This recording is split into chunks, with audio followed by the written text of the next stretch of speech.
ইসরাফিল ন্যাংটা হতে পারবা না? বলো না, ন্যাংটা হতে পারবা? পারবা না তো? শরম না? শরম কিনা? এই ছোট বাচ্চা বোঝে ন্যাংটা হওয়া শরম। আচ্ছা, ন্যাংটা হওয়া কি আগে শরম নাকি আগে হারাম পরে শরম? যাও ছোট ভাই, যাও যাও। এখানে কি কেউ রাজি হবে ন্যাংটা হওয়ার জন্য? বহুত হুজুর, আপনি ন্যাংটা করতে চাচ্ছেন কেন? আরে না রে পাগলা, ন্যাংটা করতে চাচ্ছি না।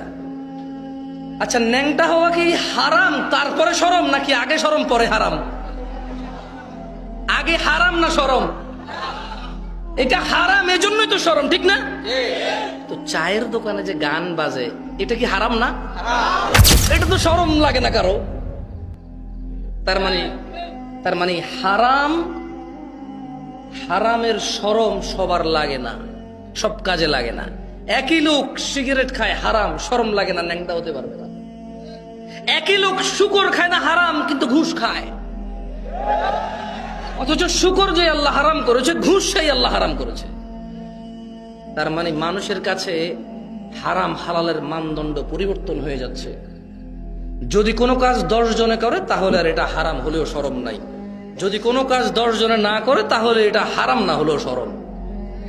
যেমন শ্বশুর বাড়িতে যাচ্ছে খালি হাতে, কেমনে যায়? যা বেটা শরম। আর এটা কি গুনাহ আছে? শ্বশুর বাড়িতে খালি হাতে কেমনে যায়? যা বেটা শরম। এটা কি গুনাহ আছে?